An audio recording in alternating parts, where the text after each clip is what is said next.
What the fuck is up, y'all? Scotty Balls up on here. Carnival Spirits with my homie Beastmaster. What's up, man? Chilling like a What the fuck supervillain. is up, y'all? Scotty Balls up on here. Carnival Spirits. I'm getting a lag in my earphones, that's for sure. What's up, man? That's all right. Are you hearing that at all? Yeah, but I took care of it, man. It's all good. All right. Oh, all right. Got it. Today, man, I know the anniversary was yesterday, but we got to give fucking some props to this album right here. We're going to talk about this album a little bit today. You know, and the huge impact that it's had on us as juggalos, you know, in that certain era, because me and TJ were both fully active and around during that era. You know, we're not like new to this, and we weren't born like 4 years after this album came out, you know. We were alive during this era. Hey. Are these shots at fucking Ouija Mac because it's his birthday today? Well, no, I'm not positive. You know, yeah, happy birthday, Ouija Mac. I'm repping you today, okay? I'm repping Ouija today.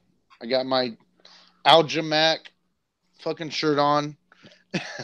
No, and my is that one Ouija of those bandana. super fucking rare misprints? Yes, absolutely. This is the rare misprint pre-order shirt. Not super rare, but just like instant collector's item. Absolutely. That's what I'm wearing. So happy birthday, Ouija. He's a lot older than he looks. Don't let his looks deceive you. I could have sworn that he was going to be like, 17 this year, but how old is he really? No, I think I heard he was 34. And that's purely speculation, but it's from a pretty good source. Dude, if Ouija Mac is 34 years old, then 34, dude. That's true. That could be right. Fuck, man. Fucking Ouija Mac is 34. I've probably been married fucking 17 years already. Yeah, so is that today? That is today, actually. Thank you for bringing that up. Well, you brought it up. Me and my wife are celebrating our 17th year anniversary. Here's our little slideshow right here. Blam, blam, blam, blam, blam, blam, blam, blam. You see all that? That's our wedding way back in fucking 2001. November 6th. I don't think you saw that, but I did post a video up earlier to commemorate it. You know, I got lots of great pics, man. Look at this one. Look at this one right here. You see that? That's beautiful. Me and my wife got married in Dark Lotus t-shirts. I mean, that's how serious we took this stuff, you know, and still do. Marriage and Dark Lotus t-shirts, 17 years married today. That's why it's so huge for me. A lot of couples want to celebrate their 20 years, their 50 years, their 5 years. Fuck, man.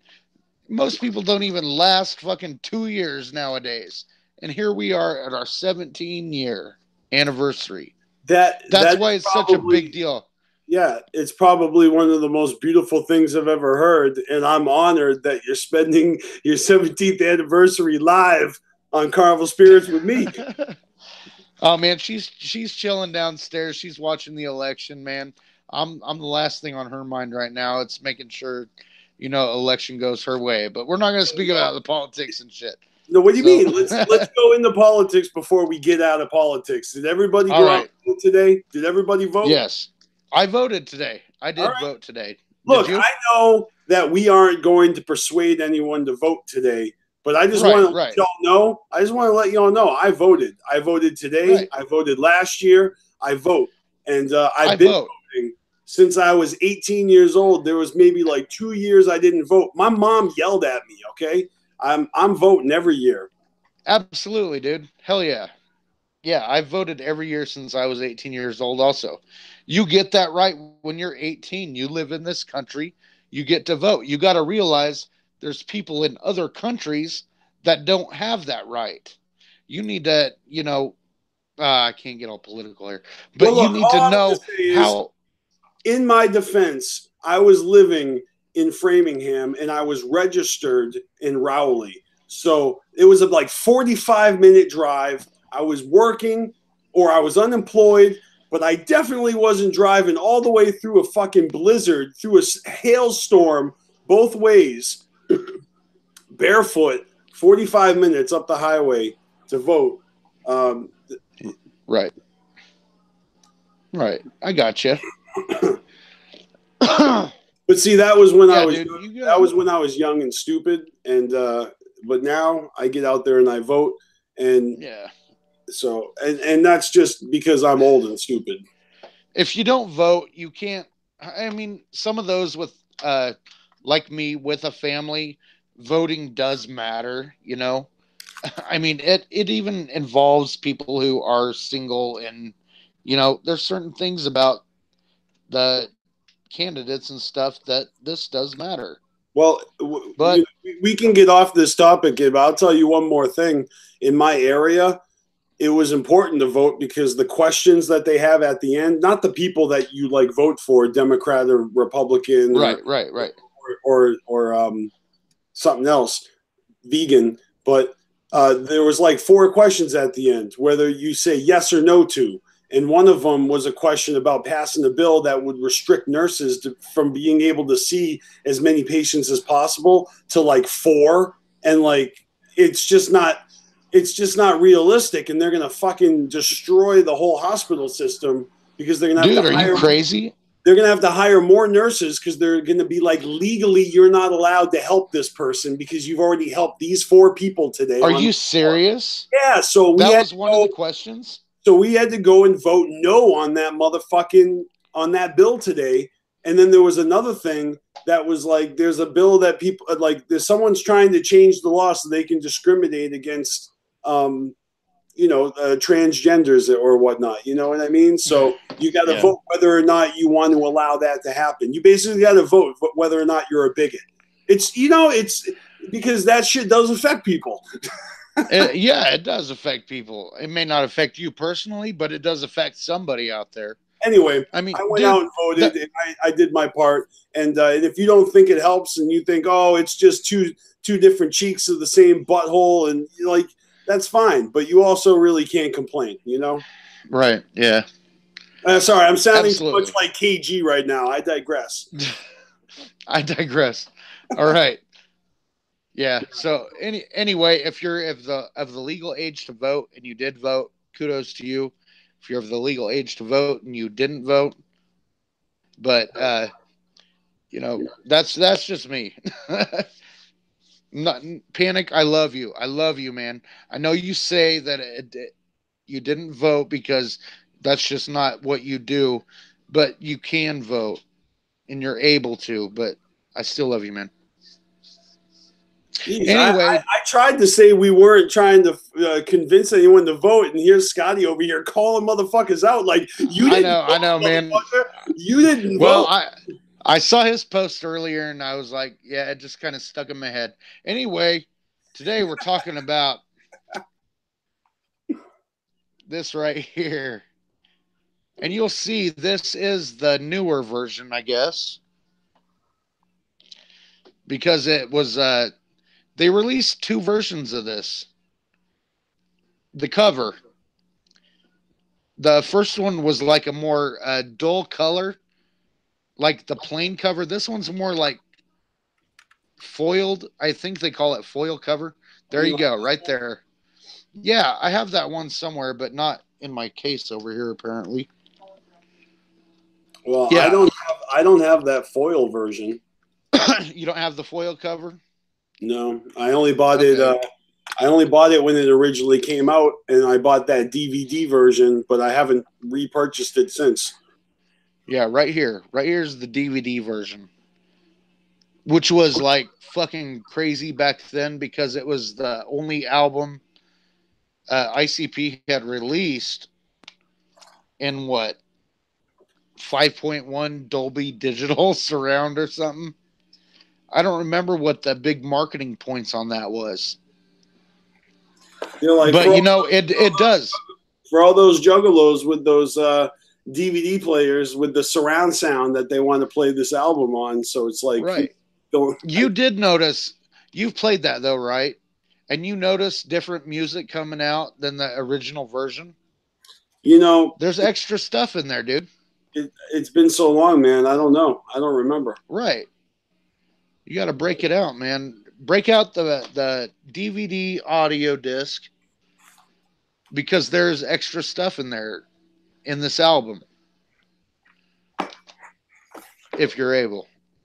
I'm not able to right now. I don't even know where my vinyl is. Oh, man. I saw them diamond cut vinyls on Hatchet Gear for the longest time. Never picked one up. But I see a lot of people have them. The ones that are like in the shape of the Wraith. I have as well. I honestly, I'm slacking. I don't know where either of my vinyls are at the moment. But I did bust out, a few things. I got the actual album, and and this is a gem. I used to have multiples, but I've obviously given them away or whatnot. And this is the sixth sampler. That's what we're going to go into first, man. Okay. All right. Where did you get your sampler from? Fucking a show. From a show. Was it from a show? Because when I first got mine, ICP were doing their haunted house tour right before the Wraith dropped. And they made a stop in Kansas City. And me and my wife went to this show. It wasn't a show. They just did haunted house tours. They didn't perform. They were just like hosting haunted houses. They brought that around my way, and I remember it and not going to it. But some of my friends have told me about it, and I think there was actually like a skirmish, like an altercation. Like there was definitely some shit went down at the one in my neck of the woods, I believe. Oh, really? Yeah, I don't remember what, because obviously I wasn't there, but something happened, as has happened many times at many shows. Okay, well, I'm going to get into my story of this one, because this one was like a huge life moment for me and my wife. We went to the haunted house tour in Kansas City.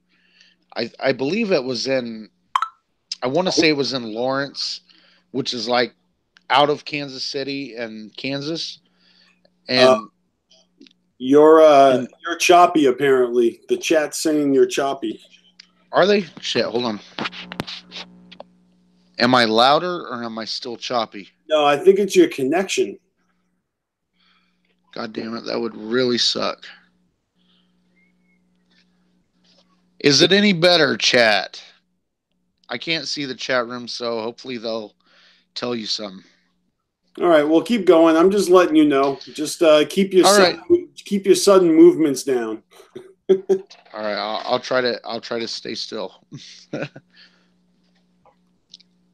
Oh, my son just handed me this. That's fucking the little the Wraith Shangri-La little figure they made. They put out them little statues of the Joker's cards, the original 6. This is one of them. It's out of the box. Yeah, it's pretty dope.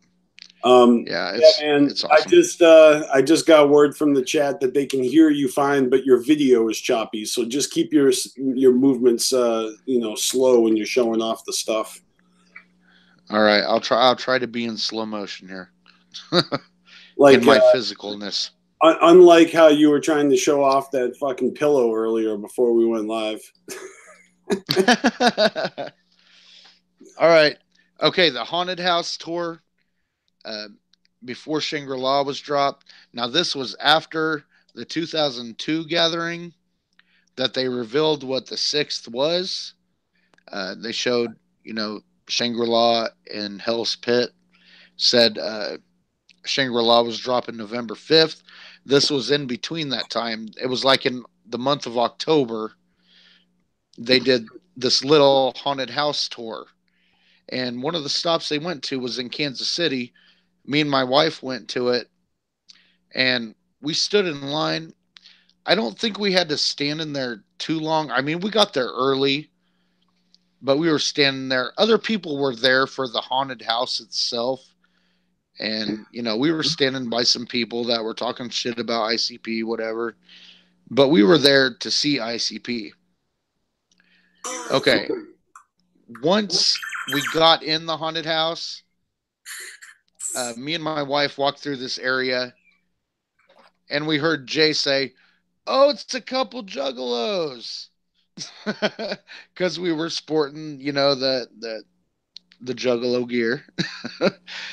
So we got up there. We got to where they were at. They weren't like, you know, hiding, ready to scare people or nothing. They were there as just part of the attraction. And me and my wife got up there, you know, said, "Hey, what's up? How you doing?" You know, not hound dogging or nothing. We were trying to, you know, play it as cool as we could. And they were like so gracious to see the few juggalos they had. And my wife says, "You want to smoke a joint?" And so Violent J says, "Yeah." And Rude Boy and Shaggy helped me and my wife over the barricade. And we went to this little area where they were sitting at, not sitting, but standing.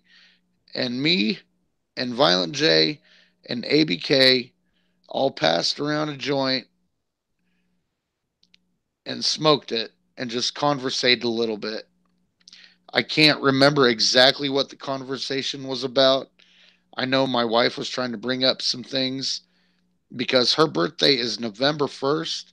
And so the Halloween stuff that they've been talking about was like, it like played to her a lot. You know what I'm saying?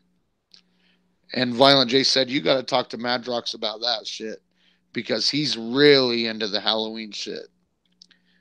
You know? And I gave ABK this keychain, which is, I have the tattoo, no, other arm, right here. I gave ABK a keychain with this symbol on it. And it's one of my tattoos here. And it's a Native American symbol, which means it's a hand. It's of a tribal hand. And it's like a welcome, friendship offering, you know. Your hand is what greets people, you know. I can't go into all of it because I forget because I'm stupid right now.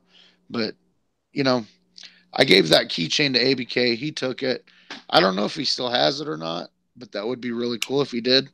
I heard that he has it around his neck and he has it underneath his jersey forms, and, you know, doesn't even take it off when he's in the shower. You're full of shit. Shut up. When he's on the res, all the kids run up and they want to touch it. Asshole. Shut up. No, dude, ABK was like a huge thing for me. I mean, I have a lot of Native American pride because I have a lot of family on the Blackfeet Reservation up in Montana. A lot of my family is on the council for that tribe, and I'm part black. I may look fucking white as hell, but yeah. I got Native pride, man. A lot of my first cousins go through a lot of the Native American oppression that we still have. So, you know, juggalos don't believe you when you say you're half something, you know. Oh, I know that. Yeah, I can't say I'm half anything because they'll fucking pull your card, man. I can say honestly that I'm 100% Viking. Like, all four of my grandparents were born in Norway, and the only thing I'm half is in the bag. Ass. But anyway, yeah, dude, this was like such a moment. Okay, I got to show this. This is another part of the Wraith Shangri-La experience. Okay, now this was a separate experience here. You'll see it's kind of wrinkled because this poster doesn't fit in this fucking frame. But this was from the Wraith in-store tour that they did prior to the Wraith being released also, which we went to. I think it was maybe a month prior to the haunted house. I'm not positive, but Violent J was not at this haunted house. They had a trailer, we went to Kansas City, Seventh Haven, and they had this big trailer set up, and they had this whole trailer set up to where it was like a haunted house inside of it. Okay. And it, once you got inside of it, it was a lot bigger than what it looked like from the outside. And at the end was Shaggy and Esham. And I have a photo of them two. One of my homies took. But I got this poster. It's got Esham's signature, Esham 17, and Shaggy's signature there. But Violent J was not at this stop, which sucked. So we were totally grateful to see him when he was at the haunted house tour. And with that, it's your turn for a fucking story. Check it out. I got this at the Shangri-La tour. Fucking shirt is tight. Yeah, that's also the cover of the tour book they had. Yep. I don't have that tour book, but this shirt is in really good condition. Like it's like fucking mint condition to be. Well, all right. It looks good. Yeah. It's not worn that much because it's kind of small on me, and I guess back in the day I didn't like a tighter fitting T-shirt, even though I bought a whole bunch of T-shirts that just were a little bit too small for my liking, so I didn't wear them. I bought other ones, and it was around this time, I guess. Maybe what it is I actually gained weight like right after this era. So all these shirts that I bought, they fit me at the time, and then very, very soon I was not really fitting into them. So I was getting like 2Xs and 3Xs, and but this is, I think, a 1X. Wow, yeah. And I'm wearing it now because I lost all that weight I gained when I was in my 30s. Mm-hmm. Which, that reminds me, dude, because during that era, Violent J had popped on.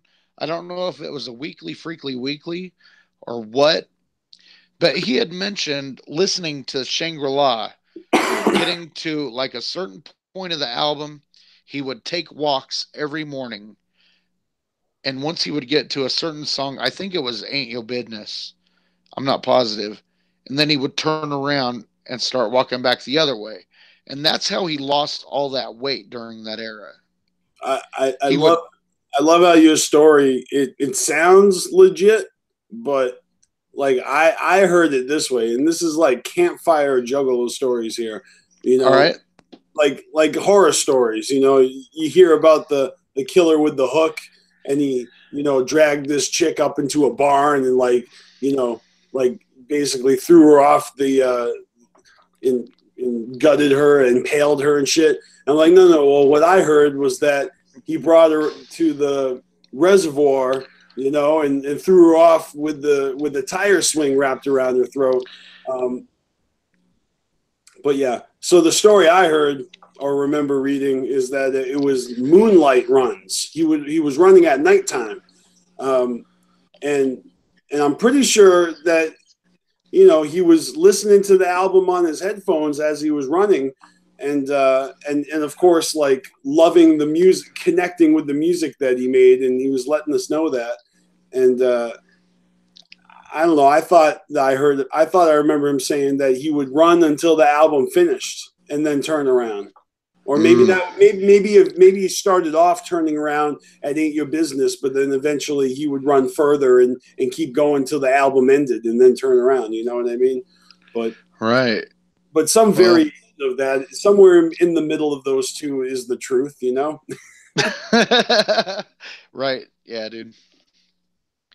Well, as long as you know I'm talking about something that kind of sounds familiar. Well, I remember Violent J was a fat ass, and then he lost a whole lot of weight. Yeah, he lost a lot of weight for Shangri-La. But he gave a lot of credit to, it wasn't Sabu, but it was, you know, he's on the fucking Wraith. He's on the Wraith. Vampiro. I'm pretty sure Vampiro's not on the Wraith. What's Vampiro? He's on Freak Show. I think Vampiro was on Freak Show and maybe a skit on Forgotten Freddy. Okay, that's what I'm talking about. So that's during that era, and I'm pretty sure it was Vampiro. Yeah, right before, yeah. That's when he was kicking it with them, and that's when I Violent J advice on how to get in shape. Right. That is true. Yes, I remember that. Dude, Forgotten Freshness 4 was so amazing, and I would love to go into that album right now. I mean, just the feeling you got because there was so much anticipation for the 6th to drop. Man, I'm going to go into that later. I can't do it right now. That's another fucking story. All right, my show and tell next. You got your tour shirt. Okay. Well, this one. Are we over the sampler yet though? Because no, dude. There's so much. Yeah, go ahead. All right, just give me a second with this sampler, okay? Because all right. This sampler, the way that they promoted this album with the first track, Simple and Blunt. All right, just that track alone, it's like, I don't know, that it's like they were in their prime, and Jay was just like, yo, I'm gonna write this rhyme that just fucking teases the fuck out of this new album, just talking to the Juggalos, and I don't know, he did a really great job explaining it. So, and then the rest of it is just a little medley, the Juggalo chant, which I love that Juggalo chant because they fucking dropped that on us at the gathering, you know. Yep. And being there in the arena, in the convention center, and hearing that over the loudspeakers, you know, singing along with it, that was fucking magical. Yeah, dude. That was no way to explain that feeling we got when they were playing that. I mean, so, and they go ahead. Well, on the internet, there's a version of that song that's like recorded from the gathering. Like you can hear the crowd in the track. There's the live of it, and then there's this version, which is, you know, the official one. And the whole, like, you know, gunshot scenario in the beginning, you know, life can be taken at any moment or whatever. Death can occur at any time, at any given moment, at any place. Who the fuck is that? And what Dingle? It does. Is that fucking Dingle Nuts? It's Sin, man. Sin is saying that. I think. No, it's Violent J, man. Violent J saying that shit.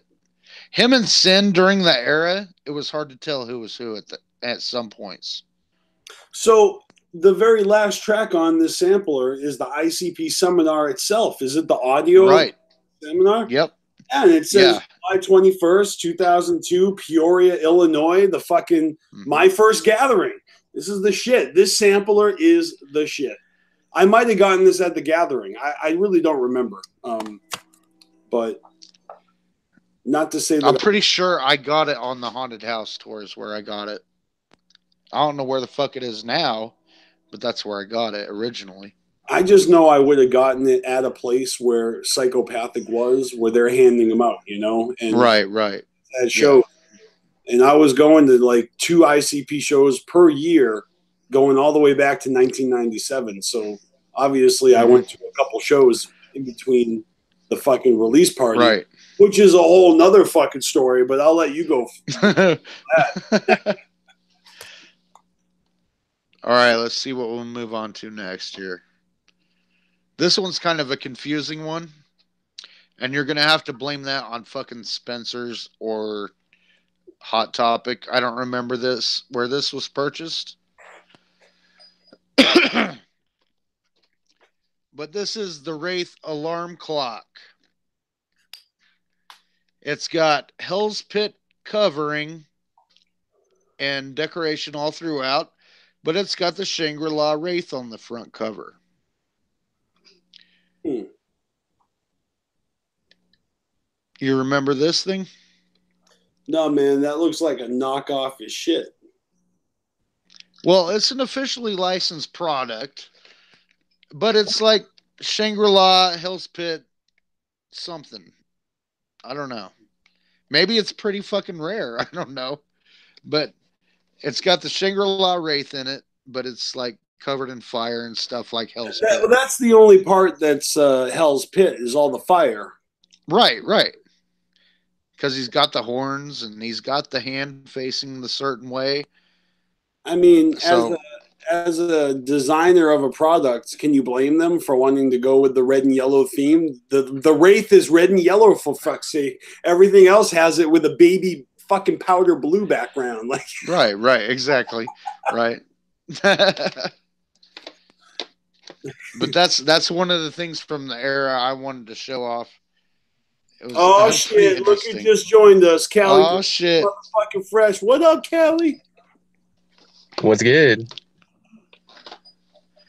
Talking the Wraith, man. What's up? I'm actually chilling on my break. Just saw you guys were live. Thought I'd stop in, say what's up. That's awesome. All right, man. How long's your break? 10 minutes. All right. Well, let's get some of your Wraith era stories here in real quick. Well, actually, the Wraith is what I've been bumping the last few days without even thinking about the fact that without even thinking about the fact that the anniversary was up. Yeah, but fucking Juggalo would do that, bro. Right. Yeah, I have the Wraith right here, and I have Hell's Pit. Those are the two CDs I've been bumping. But Wraith era stories. I remember one of my best friends dropped the hatchet when the Wraith dropped. One of my best Juggalo homies, he got all butthurt about the whole "they follow God" thing. Right. Yeah. But the Wraith came out what year? 2002. Mm-hmm. So at the time, 16 in a day, fam. God fucking damn. All right, 2002. This is what, right after 9/11, like a year after, economy plummeted. I was living in fucking A. At this point, I just started high school. And so you were what, a freshman? Yeah, I was a freshman in high school when this shit dropped. And that was the year I bought my first fucking Hatchet Man necklace and fully decided that I was a Juggalo to the fullest was around then.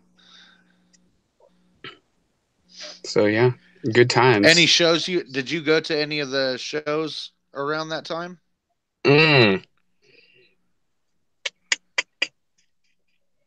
What year was Hatchet Rise? Was that Hatchet Rising? Around that time? I remember. All right, Hatchet Rising was 2000. So I remember when they unveiled the Wraith actually at Hatchet Rising, because I was part of the thing there, if I remember. So check this out, Callie.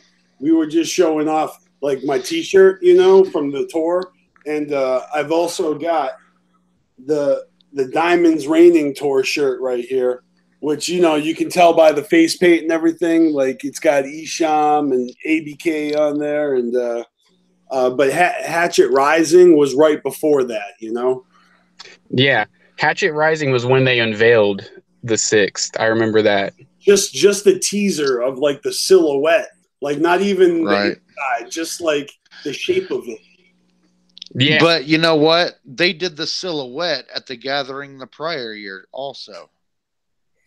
Yeah, but that wasn't that the one that was bum rushed and Yeah, it was bum really, rushed and we didn't like they showed it, but it like flickered and went away way too quick and it was kind of absolutely kind of all fucked up. Yeah, dude. That was Toledo, man. Yeah. But yeah, Hatchet Rising. My Hatchet Rising story. We actually ended up going because that was when I met Jamie Madrox at a mall, and he hooked us up with a guest list. So right. Yeah, that story was awesome, dude. That was for Indianapolis. Was the show? It was fucking dope. That was probably like one of my favorite tours was the Hatchet Rising because that was the first like Juggalo family tour. You know what I mean? Where they had like you had Blaze, you had Twisted, ICP. They did Dark Lotus. Mm-hmm. It was ridiculous. I never saw that tour. I saw the shit. What did I see? I'm trying to think of the tour that they did right after the gathering I went to. The Murder Mayhem show. The one they did on this. Bootlegged in LA. You motherfucker, man. I was going to bust that out and be like, yo. Oh, yeah? Yo, you motherfucker. You both got it ready. Bootlegged in LA. Come on. Yeah. All right. Shit's funny. So real quick before I got to run back into work. I know motherfuckers have been asking about this. I've got from the 100th giveaway, everyone's fucking packages right fucking here, ready to send off. My bad. On that.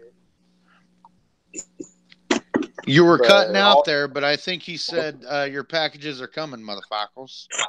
They're coming. They're coming. I should hopefully be sending them off tomorrow. As long as everything goes all right. Right on, man. Fucking see if I can get him back in here now. Anyways. Right on. So you were still a pretty young buck during that era, huh?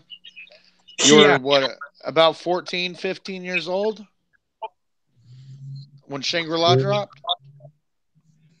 Yeah, I had to have been what, 2002.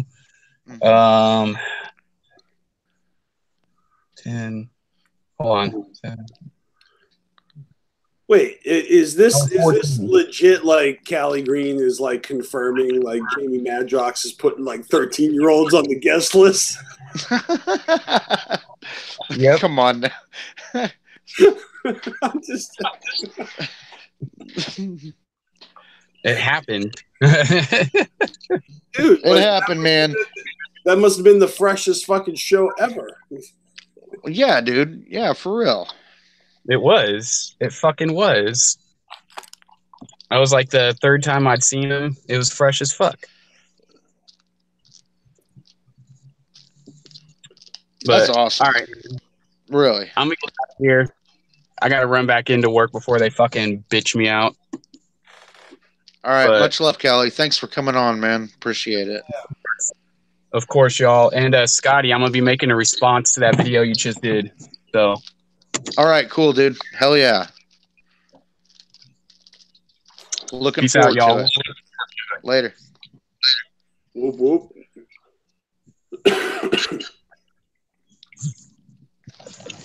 All right, dude. So getting back into it. Bootlegged in LA. They released the DVD. I don't think, dude, I had a lot of health problems like right after the gathering that year. 2003. Where are we going out here? I had the fucking program here somewhere. Well, all I'm going to say is I remember thinking that the crowd in this DVD was pretty weak. Like L.A. juggalos are just standing there when, like, if you were in Worcester, you would have seen complete mayhem, fucking juggalos upside down, flipping like mosh pits and, you know, blood and just fucking over the barricade, chicks, fucking kids. I totally got that too, dude, because the previous tour video that had been released was included with the Shangri-La, one of the versions Shangri-La came with, right? Which was the Gathering performance of their performance for that year anyway. So if you didn't see them live and you just went to the LA show, then it probably wasn't that like spectacular because it was very tame. There's no such thing as a bad ICP show, but right. That crowd was pretty fucking weak compared to the fucking East Coast clown towns of Boston and New England or Worcester or whatever the fuck. The place I go to clown towns at that time, way rowdier than that DVD. It wasn't it wasn't as satisfying to see, but obviously when I watched this DVD, it reminded me of when Jay was talking about that weird era where everybody only knew the Malenko songs. So, you know, they only knew certain things. So when they try to do all these other songs, people just weren't they didn't know. He's talking about the people in this fucking DVD. If you're in this fucking crowd and you were one of those fucking goons that was like wiling out to Malenko songs and then standing there with your fucking fingers in your nose during the new shit, he's talking about you. Yeah, exactly right. That's fucking exactly right. That's what I'm talking about. But, all right, is it your turn or is it my turn? I don't know, but what up? Shout out to Captain Flannel. What up, Captain Flannel? I want to show off this here just because I just got it recently, and he's got that Shangri-La fucking face paint, although it's the black version of it, the DVD, and I also have my Into the Echo Side special edition Wizard of the Hood card from you know, what was it, from the Gathering, I guess, when I picked it up. Yeah. So, you know, not fucking the Wraith, but still on. That was the era. That was still the era, though. It was on the heels of the Wraith, and you know, after the 6 dropped, Violent J was on that fucking kick. He's dropping that fucking. Ooh, let's look at that program. Wizard of the Hood was dropped right here, wasn't it? 2003 Gathering of the Juggalos, which was right after the Wraith had dropped in November, and this happened like that following July. So, you know, everybody was all pumped and everything for that shit. Hey, hold that up a little closer on the bottom and hold it still. I think I know on the cover. The bottom? Yeah, so see that dude right there rapping with the Blaze jersey? Yeah.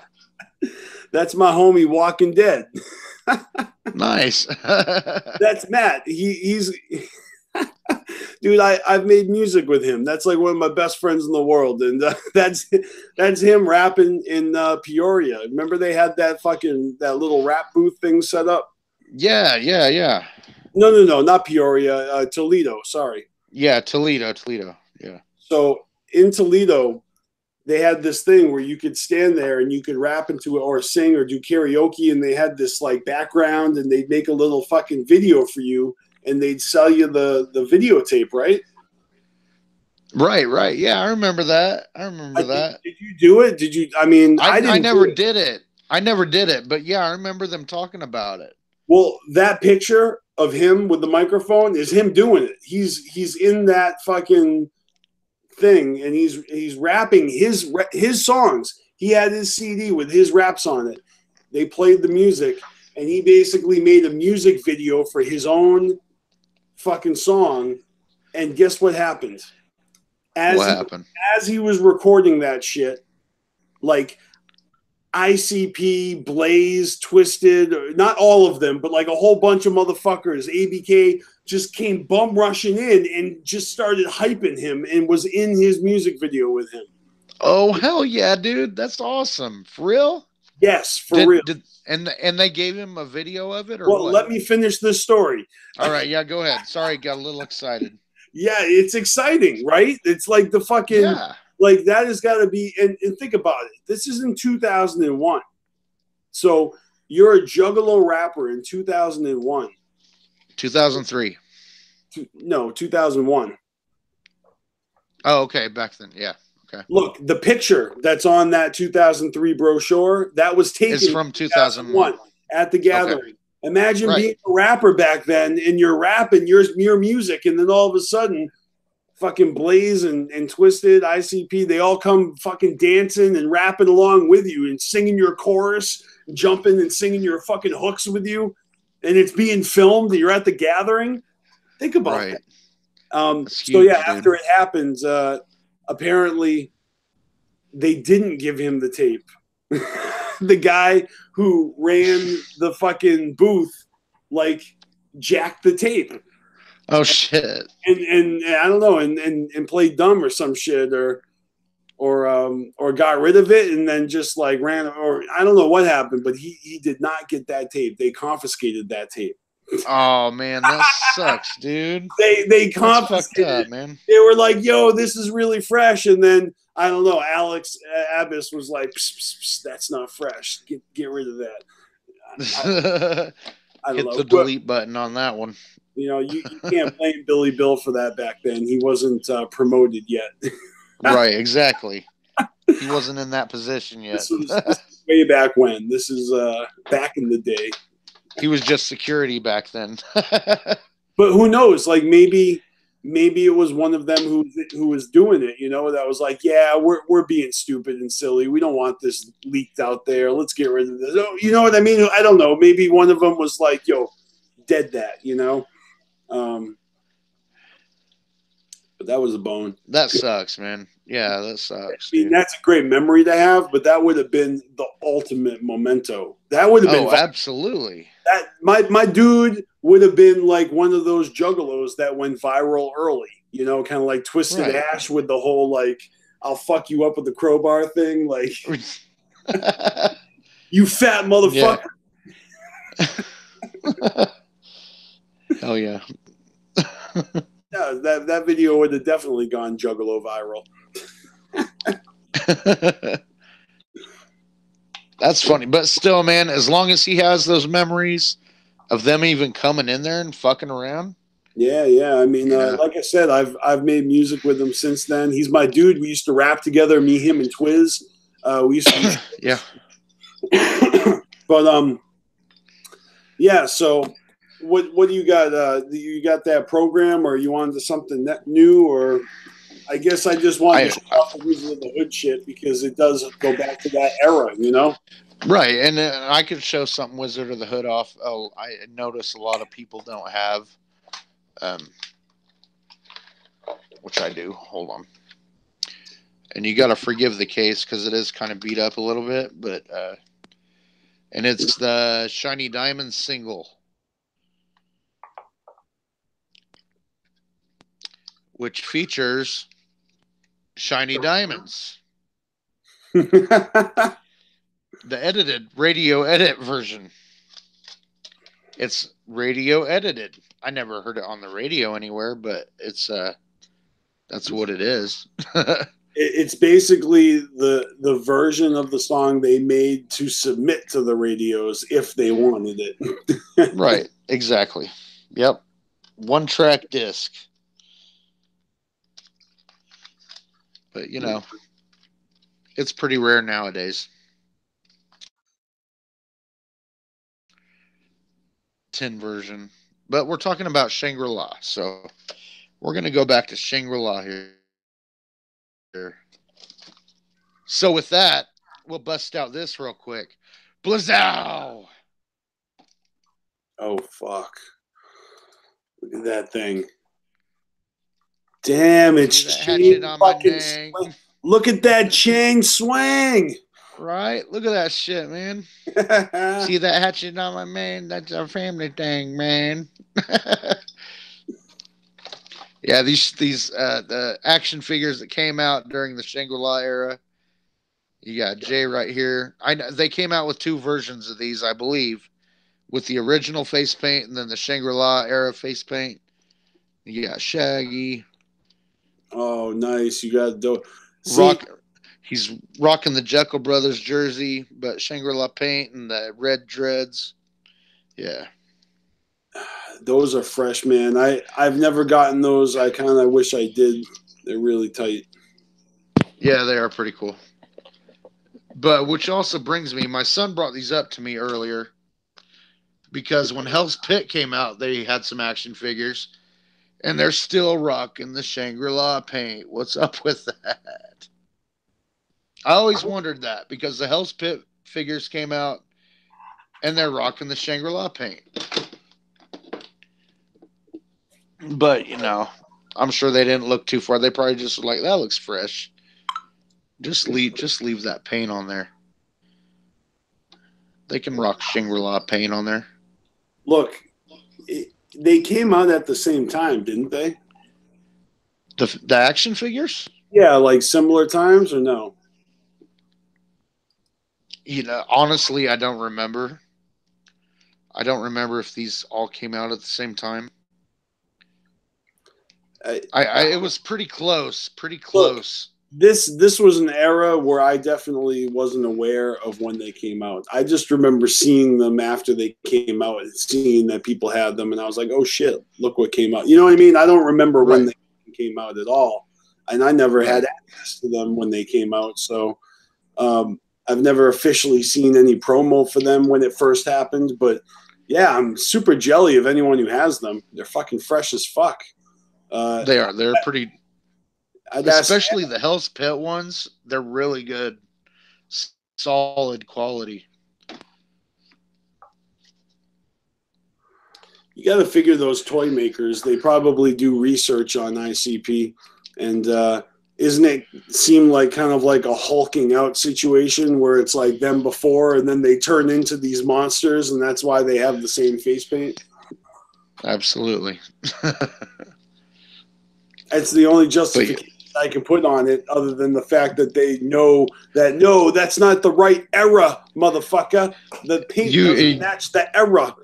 Right, that's right. But you gotta love these fucking Shangri-La era fucking hatchet chains.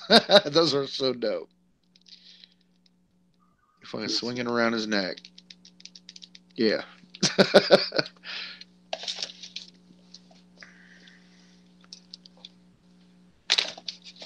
Let's see what else we got here. I also got, during this era, from, I want to say it was Hatchet Gear during this time, the CD case. Dude, I got that CD case and I left it in the fucking box because on the other side, oh, there it is. Right there. Yep. This has been one of my wife's pride and joys because I got this for her. I don't remember if it was for anniversary or birthday because they're like days apart. But yeah, we keep all the like the DVDs from all the CDs we got. We got like the Hell's Pit, the different Shangri-La ones. Hell's Pit, Road Fools. So we try to keep all the DVDs in here. The Isham A1 Yola's in there. The Twisted Mutant and Man's Myth DVDs. Bootlegged in Denver from Hell's Pit. The Bang Pow Boom Nuclear Edition Disc 3's in there. Yeah. So that's what we keep in this one. So check this out. I've only got one thing in mind, and it's the exact same thing. Right? Check this out. I actually have taken all the CDs out, but I do have a card inside this, in the little net. Pocket. Yeah, the net pocket that you have. You have a card in yours too, don't you?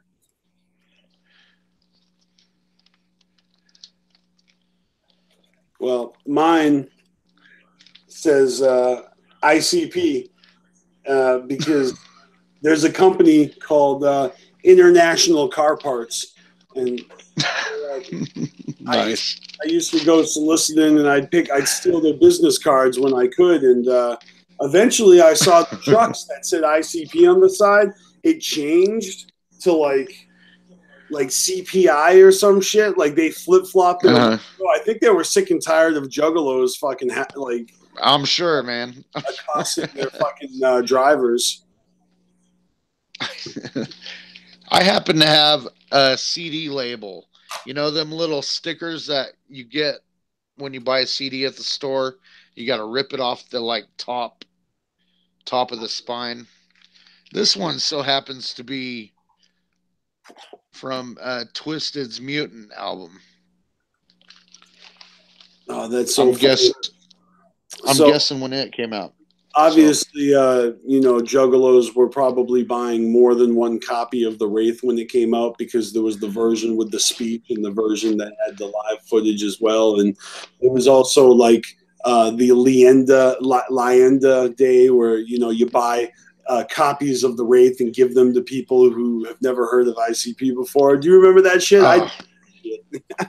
Dude, it's for Bizarre though, wasn't it? Ray Day?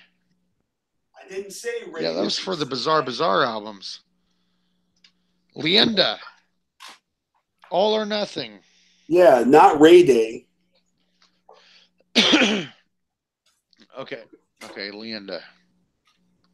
But that's what they did, man. And I did buy 5 copies of the Wraith, and I gave them to 5 different friends of mine as gifts. I did that shit. Dude, that's tripping me out. That's like tripping me out, because I could have swore that was for the Bizarre albums, was that promotion. Dude, I got a photograph proving it. Like, it was the Wraith, bro. It's not Ray Day. It's different. Lienda. I remember that. I remember them saying Lienda a lot. Yeah. Anyway, I just remembered I got my sticker on the back of my fucking CD itself. I do that sometimes. Right, yeah. Oh, dude, yeah, I got a lot of CDs like that. Yeah, and that's fucking tight. And also from that era, do you have this?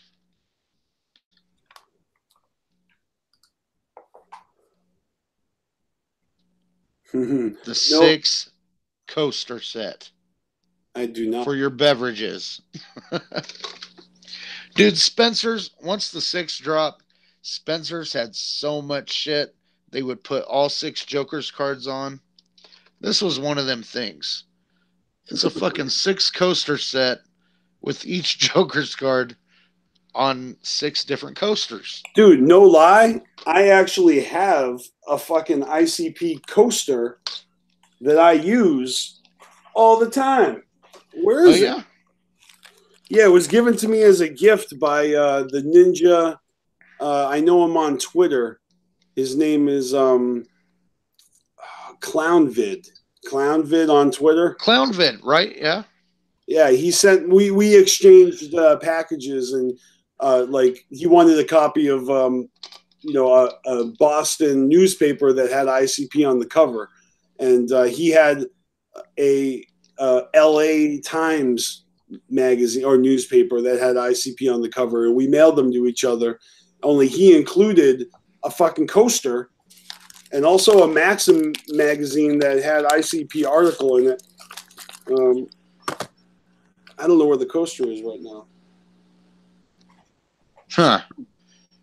Well, I'm going to show these off because these have never been used. So, like, this coaster set is, like, fucking immaculate still. But it's really old. And it starts with this coaster here. Wow. Then you got Jekyll Brothers coaster. Malenko. Riddlebox. Ringmaster. And you'll never guess what the last one is. The Tempest? Oh. Yeah, dude. These fucking coaster set. Damn, dude. If I had those, they would be so worn in. God damn. Right? Right? They were $9.99 back in the day, right there. $9.99. I'm pretty sure I got these at Spencer's because they had all kinds of fucking shit. Yeah, they did.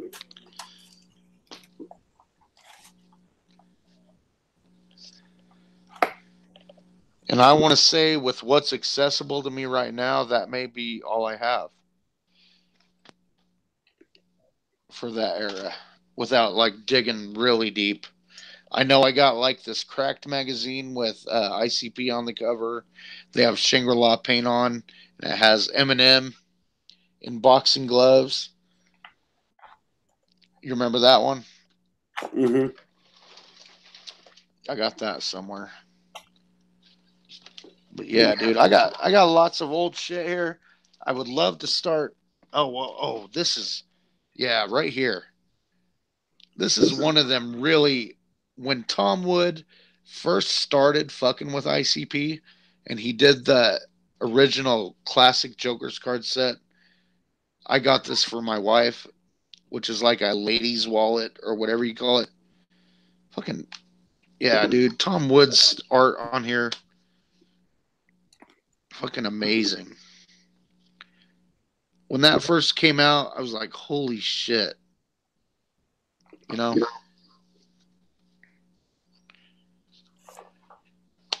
And that all happened right after the 6th. What the hell is that thing? It's a wallet. They call it a lady's wallet because it's got like the little change purse, and then you hold your cards here. I don't even know what all these cards are. It'd be nice to find $100 bill or something in here, but I doubt it.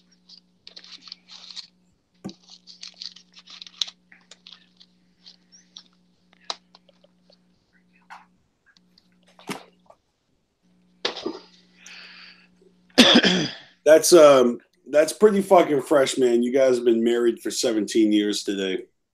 Amazing, dude. It's a milestone, dude. I go through so many friends. I don't go through so many friends, but I have friends who are like married and then they like fall off, and then even like our parents, my parents weren't married as long as I've been married. Her parents weren't married as long as we've been married. You know? Really? Yeah. It's like we've surpassed those milestones, which just goes to the fact you find the right person that will marry you in a dark fucking Lotus t-shirt, you hold on to him, man.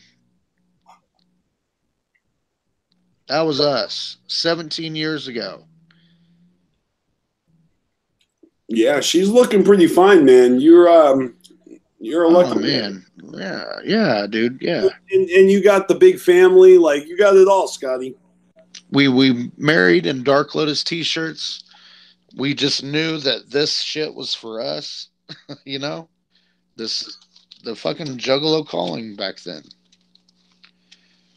Still riding strong now, so you should go to the Gathering 20 and renew your vows with Sin in the Juggalo. That's what I want to do, dude. That's totally what I've been wanting to do since I heard that he was wanting to do something this year.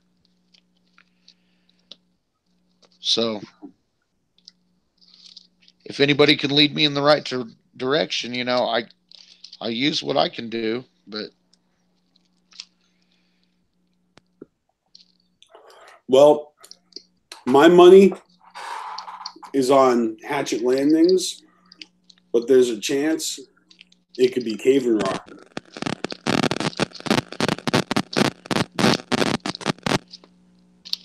Yeah, that's what I heard. What's going on with your microphone, man? Can you not hear me okay? There was just a bunch of static. Oh. I don't know. It should be okay now. You're just starting to lose my voice or something. You're monkeying around with like tinfoil in your wires and shit. I was just sitting looking at my wedding album here and just kind of reminiscing. That's probably what you were hearing. Just looking through the pictures. No, there was some white noise, some static. Oh, I don't know then. Well, that's when you know when the spooks have wiretapped us. That's right.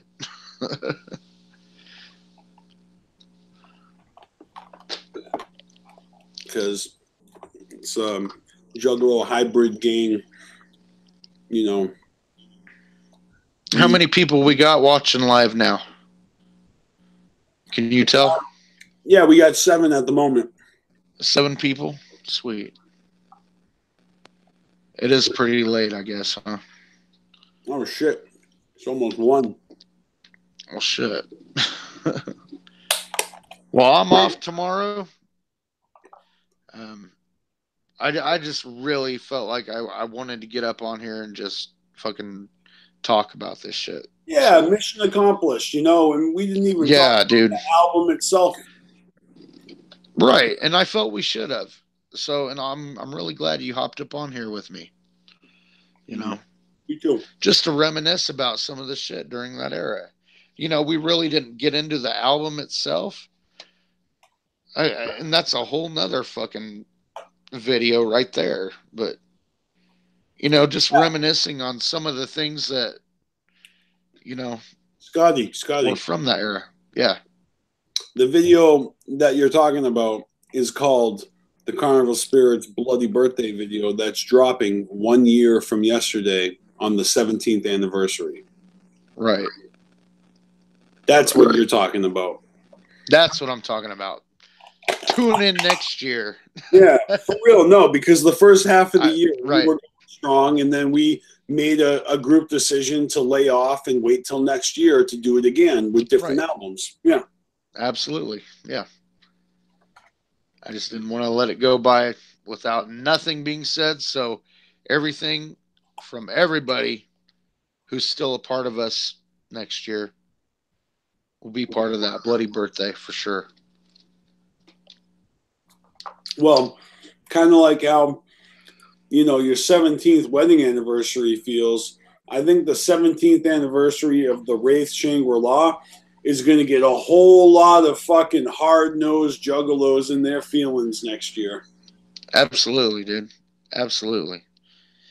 And I don't know if people out there have noticed, but I've been trying to get a little bit of that feeling back by, you know, like the other day I posted up the commercial they had for the Wraith, where they had Jay and Shaggy up on the ropes and stuff in angel outfits. I posted that up on our Instagram, and then yesterday I posted up a little piece of the seminar about Violent J talking, and then, you know, like some Tom Wood fantasy art in there. So I wanted people to get, you know, still fucking reminisce about this shit. Don't forget. You know? I don't know about you, but in my feed on Facebook, I've seen a handful of people just making, like, you know, Wraith Shangri-La tribute posts, or, you know, happy anniversary. You know, 16 years ago today was a huge day in history. You know what I mean? Like, people have not forgotten. Right. Right. No, you know who hasn't forgotten. And I like to be one of those people who's out there to remind people who may have forgotten. But this shit needs to be, I don't know. It's big to me anyway. I'm passionate about it, so. Well, you know, the Juggalo community is a rotating door sometimes. People come and go, but the ones that aren't going nowhere, like, yeah, we get a little sentimental over this shit sometimes. It's like the part of Simple and Blunt that I never forget this time of year is when Violent J is finally dropping on November 5th. Unless the fucking record label fucks up the shit. But, you know. Yeah, like Fred Fury. Like Fred Fury, dude. I was just thinking that, yep.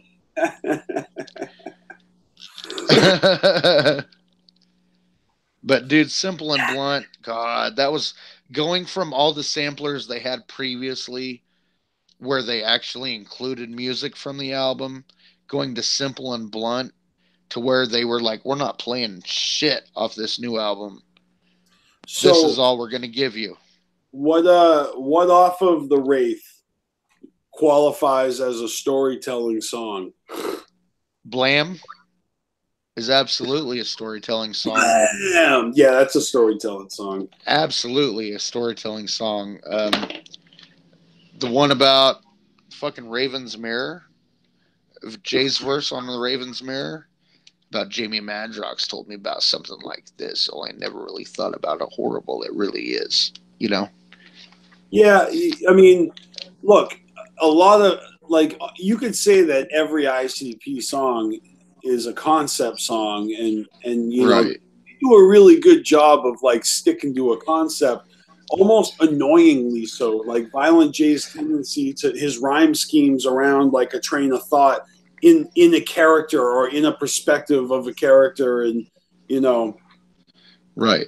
It's always Hell's Forecast. Absolutely, dude. Yeah. Well,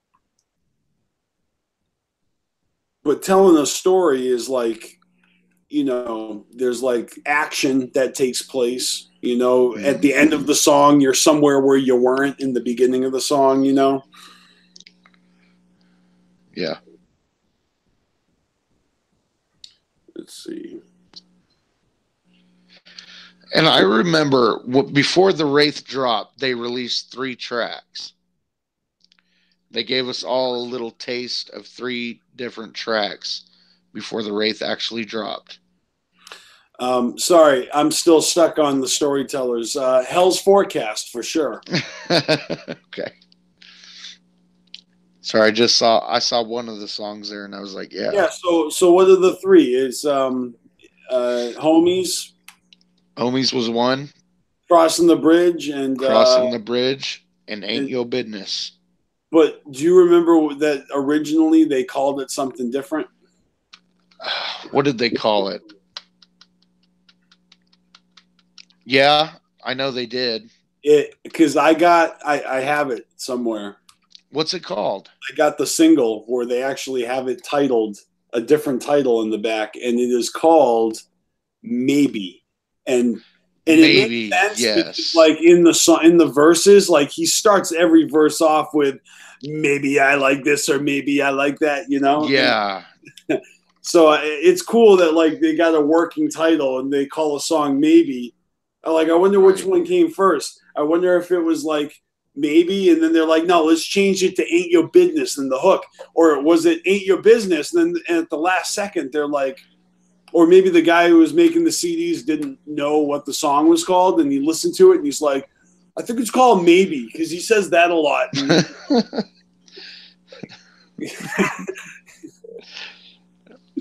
Well, you know that they've had miscommunication between the printing of this, you know, that. Oh, man, never. On the album, and the goddamn fucking people who wrote the songs, like, so. Right. That's not something that's just happened once. Right.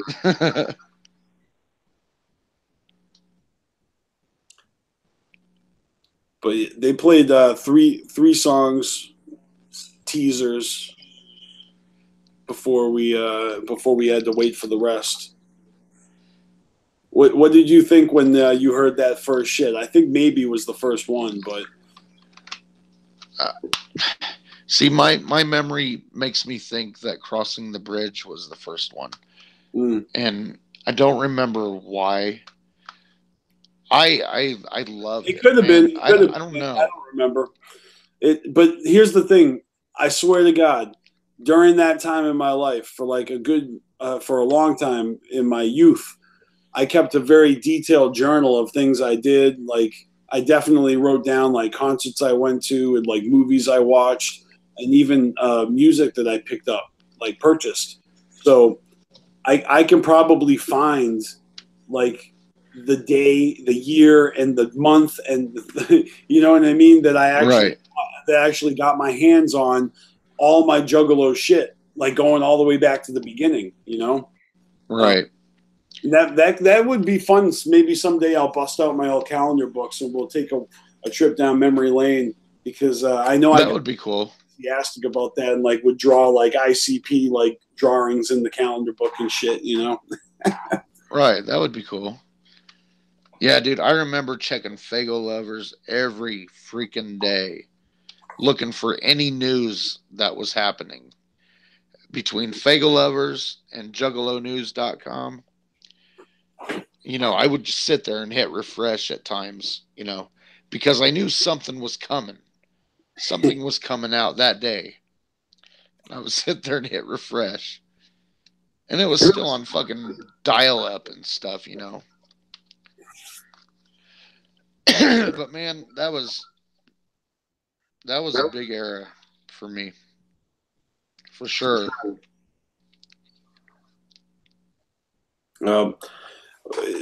Dude was talking about his homie dropping the hatchet after the unveiling, and, right. And I remember, you know, those years before the Wraith were pretty exciting years, because, you know, to be on board and to be kind of, you know, bumping their music and anticipation was contagious. So I was in college. Right. I had a lot of friends that got into ICP because of me, and they even came to some shows with me. But you can't say that they dropped the hatchet, because really they were just coming to peep it out. They weren't, you know. Right. They never called themselves Juggalos, you know, but they were really into it for a while. And yeah. And can you blame them? You know, because what? Fucking Malenko, Riddlebox, you know, Jekyll Brothers, that shit was fucking crazy hype. Right. Absolutely. Yeah. It was just crazy. So, but when the Wraith dropped, yeah, my buddy Ripa, who we lived in the same dorm building, and then his roommate in one of his dorms, me and him got an apartment together. And then later in life, I moved out of that apartment and he moved into my room and became my roommate's roommate again. But, you know, he's a DJ, and he would make like all sorts of like techno mixes, and he'd like, you know, make all sorts of like DJ mixtapes and hand them out to his friends. He would DJ parties. He was great at that shit. He had a real studio with real speakers, real equipment, real fucking musician, like a fucking real drum kit. He was a drummer, and he had a 4-track, and he had a record player, and he had a massive fucking vinyl collection that he would sample from, and he would actually like use a 4-track and sample himself and record it, like write his own shit. Super creative guy. And I got him into ICP to the point where he was buying all the music. He bought all the CDs. He was buying shirts, hats. He had a little charm. He had Hatchet Man on his fucking beanie. And we would go to shows. He came with me to fucking Peoria. He was there. And, you know, with our crew, he painted up Dark Lotus with us, you know, did some other crazy, freaky face painting at the gathering.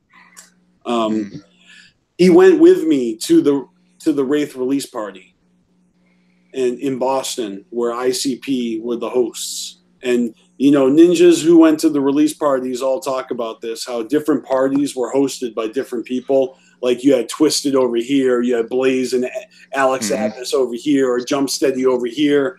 And yeah, we were lucky enough to get the Clowns in Boston. And right.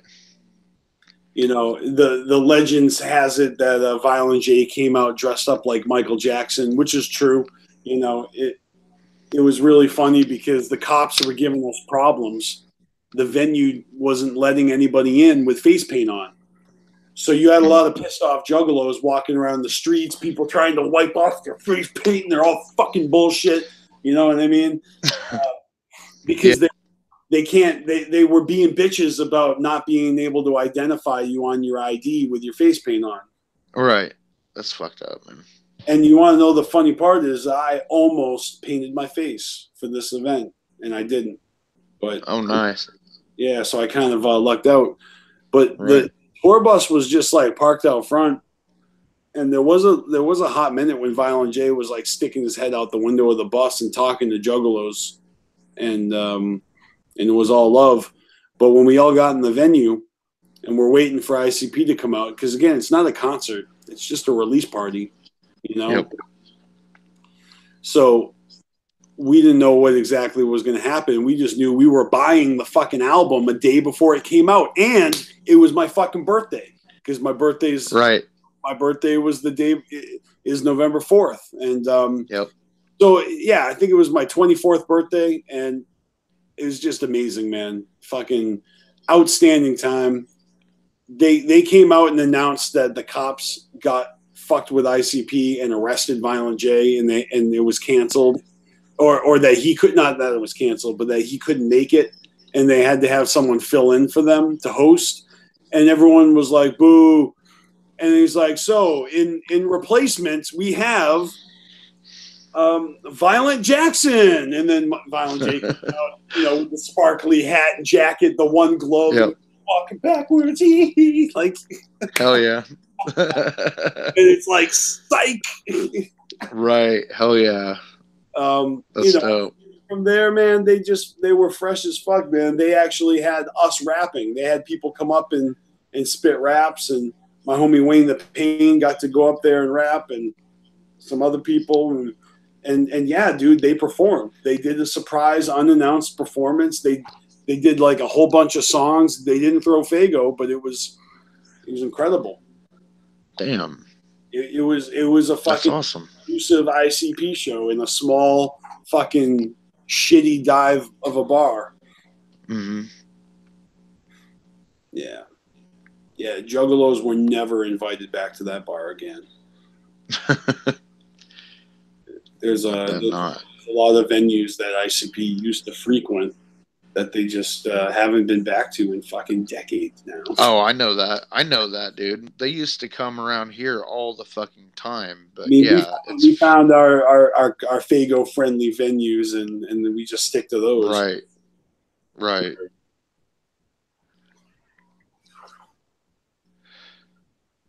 Thought they were Fago friendly, but man, I don't know. They haven't had the clowns back over this way in a long time. But I mean, besides the fact that it was a fresh show, went back to Ripper's studio, which is his parents' house, in the garage in the back.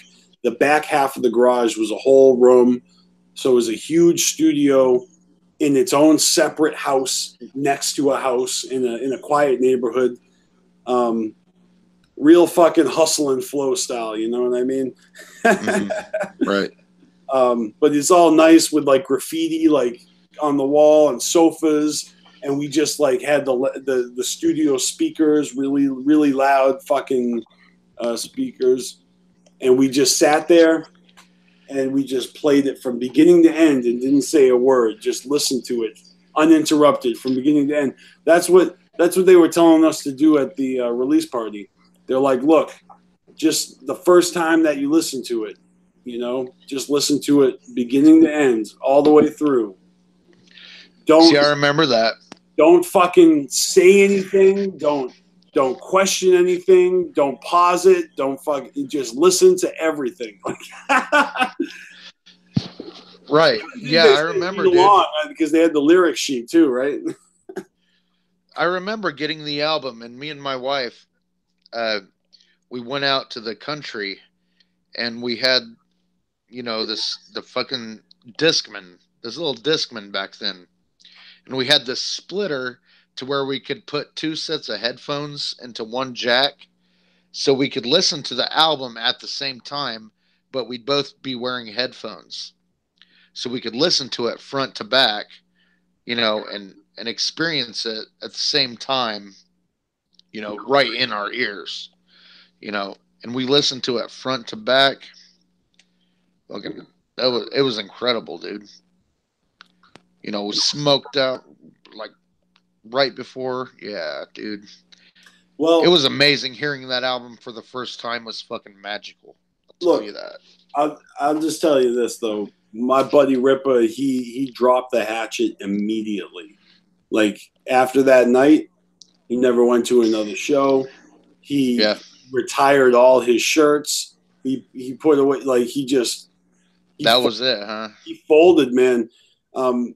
And you know, he was the one that helped me make Dear Joe and Joey. Like, I recorded Dear Joe and Joey in that studio with him on a 4-track before the age of digital music. And, you know, I could never have done it without his help. And I think, you know, the contagious nature of the Dark Carnival and the Wicked Clowns and the Wicked Clowns, right? The vigilante, supernatural, fucking slice your throat and just all that fucking shenanigans. He was down with all of it. As soon as they dropped the unveiling, he was like, nah, I'm all set. I don't want nothing to do with this. Never mind. I'm done. Right. Like, I haven't even had a conversation with him about it. Like, I haven't even heard the words out of his mouth on why, but the proof is in the pudding. It's just like, no. One big no. see that's what drives me nuts about this, because once ICP said they followed God,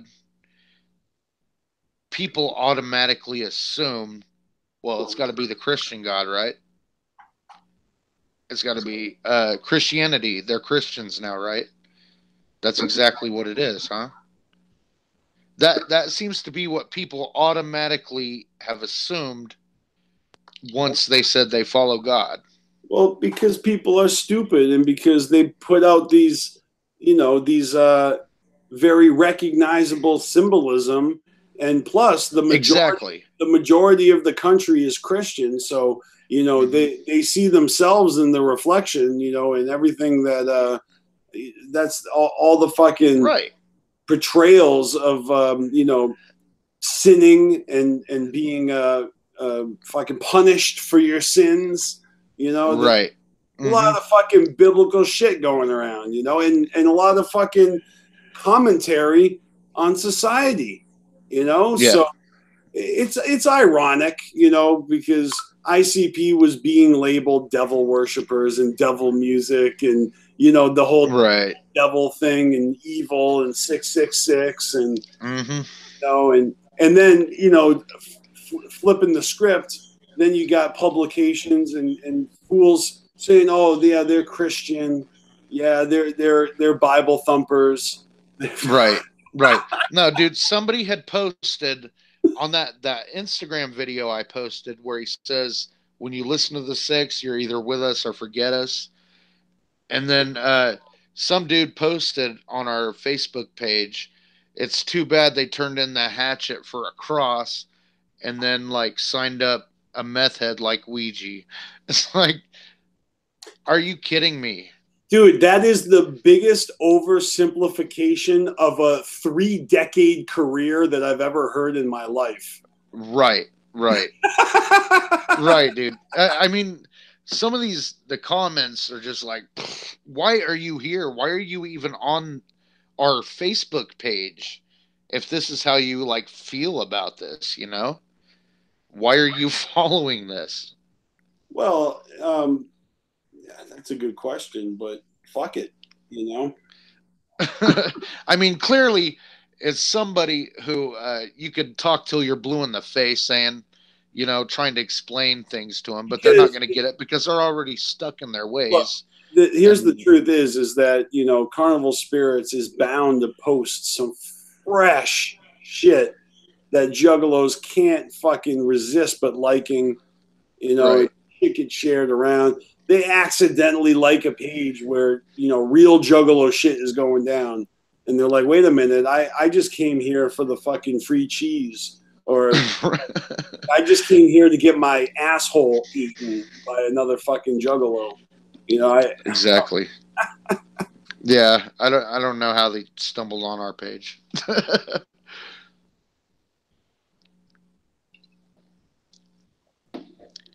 But yeah, I don't know, man.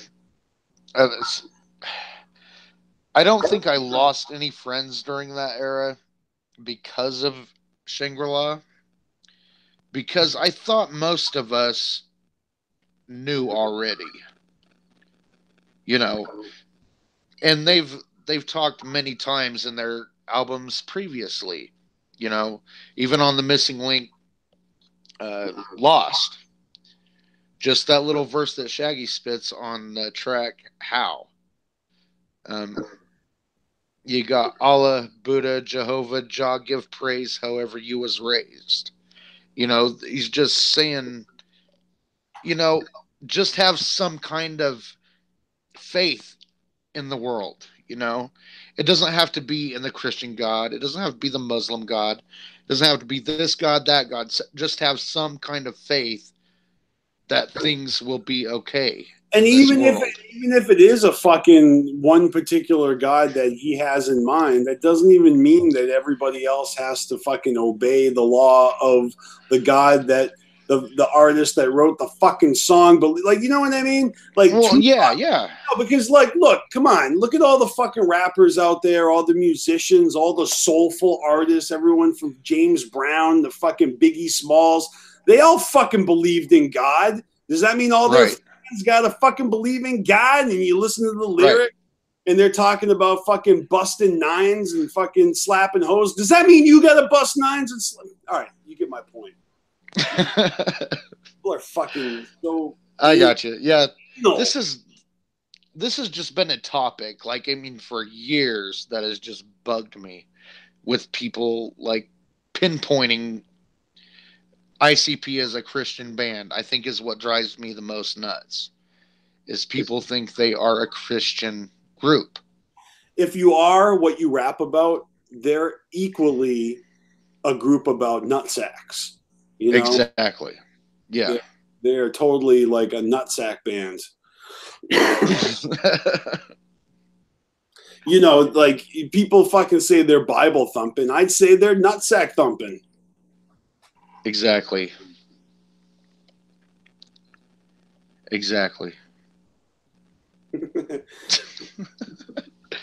I'm getting too philosophical, and I feel like myself is getting drunker and drunker as I'm talking.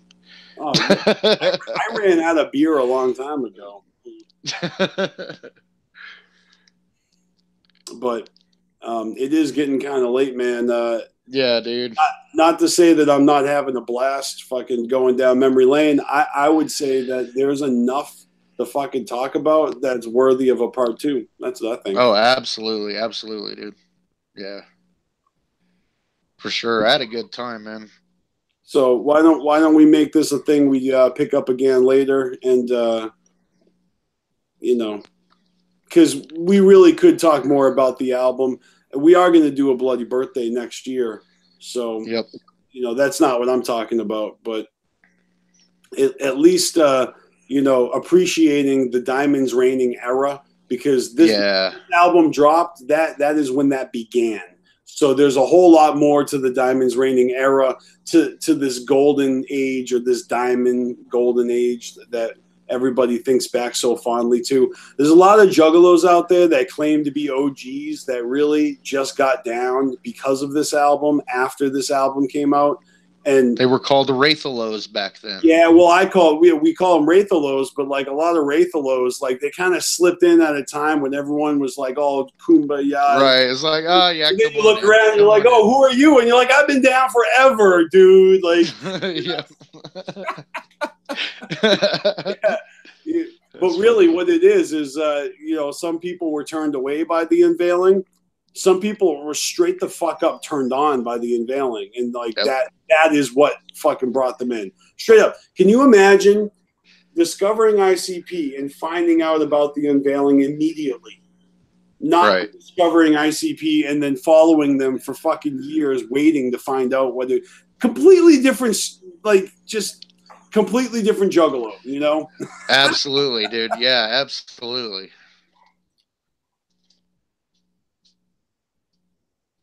True shit, man.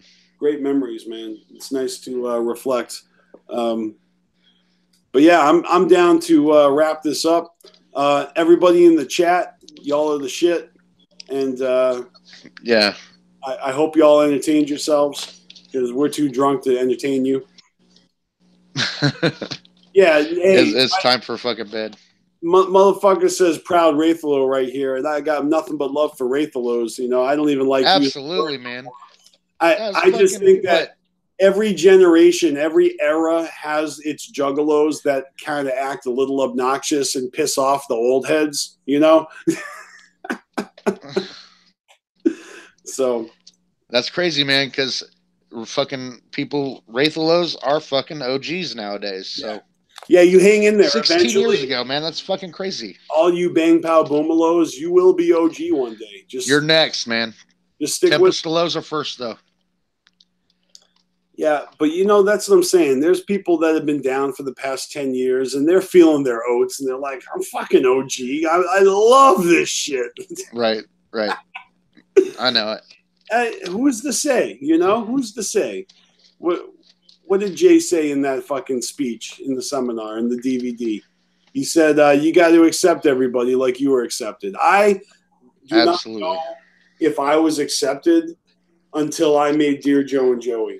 You know, it's kind of hard out there for a shy, self-conscious, like soft-spoken kid to, you know, when you're in the Juggalo community, not the internet. I mean the real Juggalo community, like the real world. Yeah, I was not a social butterfly. I didn't make a lot of friends in the Juggalo community until around like 13 years ago, or you know, right.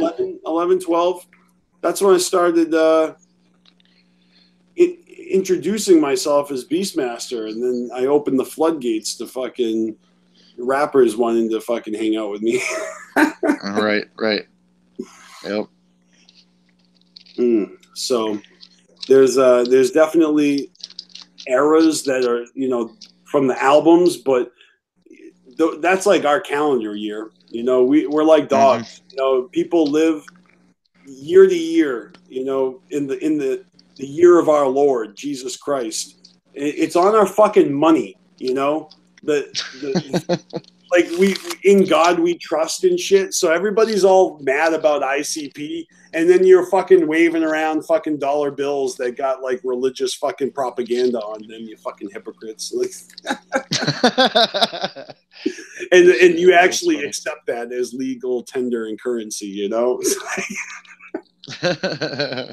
So that being said, let me just show you right here. I'm rocking this. This is $1,000. This is $1 million bill. Yo, hatchet. Hell yeah. Hatchet bucks right here. Big fucking bucks. $1 million bill. 1 million. Just like the song says. With that said, much fucking love, everybody. Yeah. Hope everybody has a good night. All right, Scotty. I'll talk to you later, brother. All right, man. Thanks a lot. Yep. Everybody else, you guys are fucking awesome. Check out CarnivalSpirits.com. And always remember to fuck the fuck off, motherfuckers. See ya.